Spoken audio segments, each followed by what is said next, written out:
guys, it's Amy Astro here. I hope everyone's doing well today. Today's video is going to be a fun one. This is meant for those newbies out there who have just ordered their first mount and telescope and have never set it up before and don't even know where to start. So we're going to do an overall tutorial on how to set up the mount, find Polaris, we'll go over balancing your mount, and we'll even have a discussion about where home is, because that's a big question for a lot of new folks out there. But first things first, let's see what we can get here. You see this? This is what we call this kitty crack, and it is time to see if the creatures, do you see them? They are coming alive. We got goo for one. Oops, this is not easy doing both of them at the same time. All right, whoa, I got goo running down my fingers here. All right, guys, I hope everybody can see them here. But this is their vitamins that they like very much. Nope, still on the finger. And they go nuts for this stuff. See, that's one of the beauties of recording in the living room. You get the kitties, and they come in, huh? I'm gonna stand up taller. Huh? And some more. Right up. Pull my finger down. There you go. Good job. Good job. All right, guys. It's all gone. No more. It's time to get started with this video.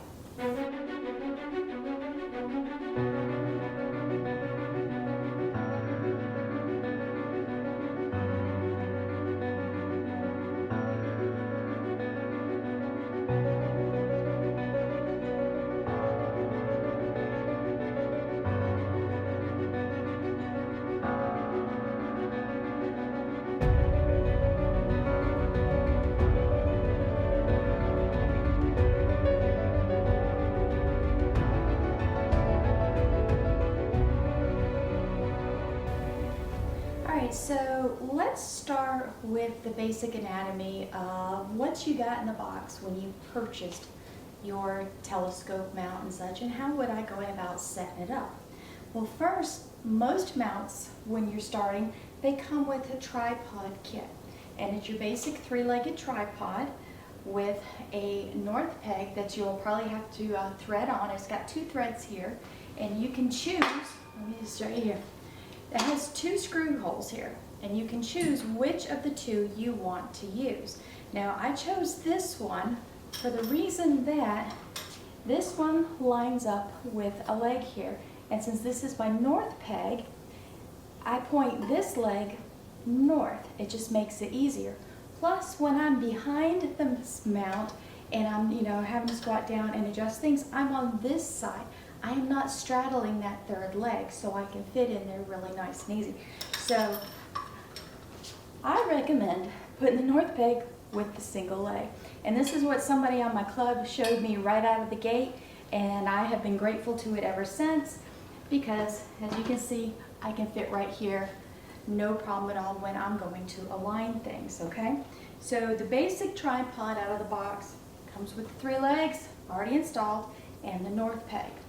Now what you're going to see down here at the bottom is called a spreader bar. Now this is an aftermarket item that I purchased online about a year after everything, and I just thought I wanted a little bit more stability, because what if one of these legs decided to cock out? Now really I don't see that happening with this particular tripod, but with the tripod that I use on the Sirius mount, I can actually see where a set of spreader bars on it would be very helpful, because those legs are very wobbly and flimsy. But if you were interested in this spreader bar, I ordered it out of Canada from tpiastro.com. Great company, nice individual, it's all aluminum construction. So I do enjoy having that feature.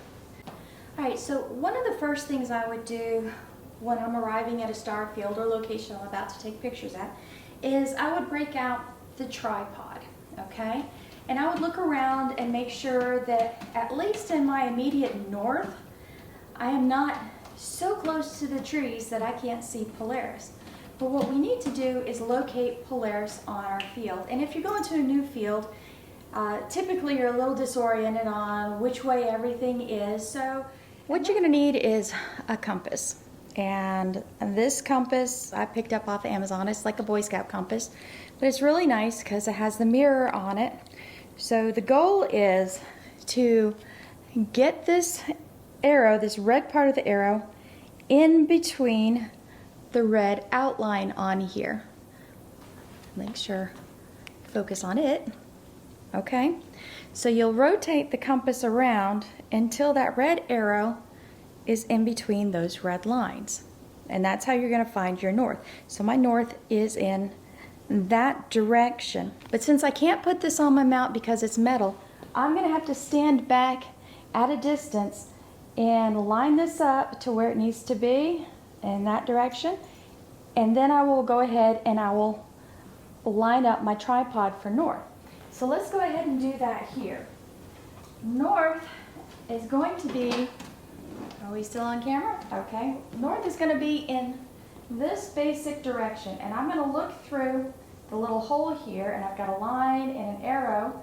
And I'm going to try to find that north peg and make sure that it is lined up right where I need it, okay? And that actually looks pretty good. This is my north direction, okay? Now that I've established north and my tripod legs are all spread out, I'm gonna need to grab myself a level. Now you wanna level your tripod out as best you can, but don't go crazy over it. You don't have to be exactly level.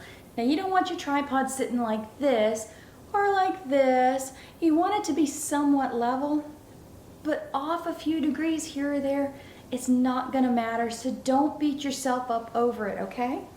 But these, again, not that expensive. Amazon has them. Home Depot has some smaller ones or the line ones, but I really like the circular ones because it fits right here in this little groove that's on your tripod. And I would look straight down and I would adjust my legs. I would see which one needs to be raised or which one needs to be lowered. It looks like this one needs to be raised, so we'll go ahead and raise him. Trying not to mess with my north too much, but I always double check it afterwards. Okay, so this, that looks pretty level, okay? So that's where I'm going to start. And since I know I just bumped it just a little bit, let's double check and make sure I didn't bump it too far. Nope, that still looks good. Now, even if I did shift it a little bit here or a little bit there, it's okay. You've got screws on the front of the mount that act as your way of rotating the mount right or left, and those are called your AZ screws or AZ bolts.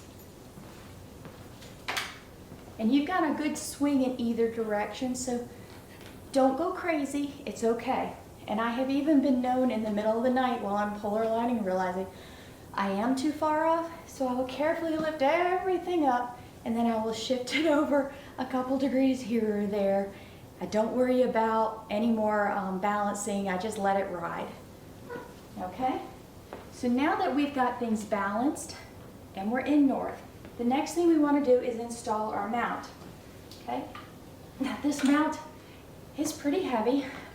This is a Skywatcher EQ6R. It is a first generation, and I've had it several years now, and it works great. But let's look at the bottom of this, and hopefully I won't drop it here. But you can see it has this nice little peg here.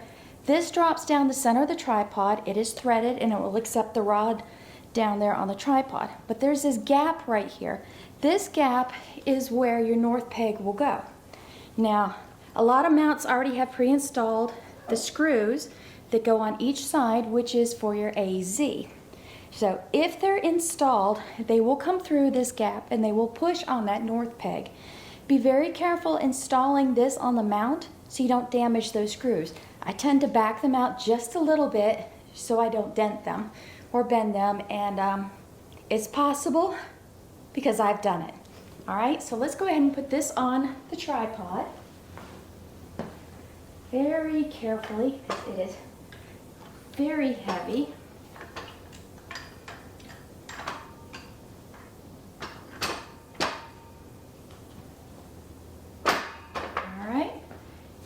And go ahead and you see this altitude screws, try to get those as close to the leg that you just lined up as north in the same direction, okay? So I've got that there, and this is the rod that gets threaded all the way up into the mount. So you just go ahead and tighten that down really good, because this is what's holding everything together for you. All right, now that's nice and secure. Now this particular mount also has a bubble level. Not all mounts come with the bubble level. And what I have noticed is when I balance the tripod legs, you know, get them level, and then I compare it to the bubble level, they are totally different. So I typically will balance to the bubble level on the mount, and so far that has worked out just fine for me, okay? So let's go ahead and loosen the clutch, and I'm going to spin this around. You'll notice I store it upside down, and that's because this makes a great platform for everything to balance on, so I can set it over in the corner on the floor and not worry about it getting knocked over. Now that the mount top is on, let's go ahead and install the spreader bar. This is the spreader bar that comes standard with your mount. And even if you do buy an aftermarket one, you still want to use this because this helps tie everything together for you. There is like a giant hand crank, let's say nut, and a washer. And they go on the bottom of this rod along with the spreader bar. And go ahead and tighten it up so each edge touches a leg.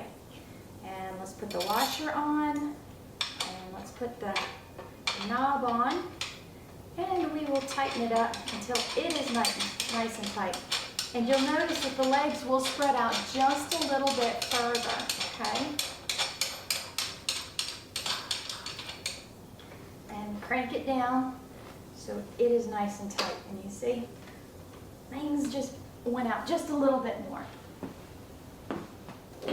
Next, because I removed my AZ bolts, this is what they look like. They're healthy size bolts. Really thick threads. That's why it's really hard to get things super accurate with polar alignment. I wish they had some finer threads on these, but this will just have to do. And the rounded portion of these bolts is what pushes up against the north pin. So when you loosen up one and tighten up the other, it moves the mount this way. And if you tighten up this one while loosening this one, it will move the mount this way. So the mechanics of how it all works is kind of important to understand that push-pull and how things are twisting, so you know which direction you're rotating. Because at one point I didn't understand these things, so I was untwisting both of them and they were going further apart and my mount was just sitting there and I couldn't figure it out. So then I would twist one all the way in and then it would feel like it would just stop. But it was stopping because it was pushing on the pin. So, you know, loosen up one, tighten up the other, and all of a sudden I'd realize that things would move right and left. It just kind of pivots on here. So we'll go ahead and we'll put one of these in on this side, and you put it all the way in until it's just snug up against that north pin, and you'll feel it just gently stop. That's about good, and we'll put the other one in on the other side. All right, boys, what are you doing? I clearly need to include the floor in this video because they are having a brawl down here in front of me. Come on, boys. You come over here so the folks can see you guys. They don't want to see me, they want to see you. You're the #1 request. Huh? Yeah, come over here. Come on, come over here. All right, they don't listen to me any better than my kids do. All right, so here I'm going to loosen up this side and I will tighten this side down, and you will see that it is rotating this way.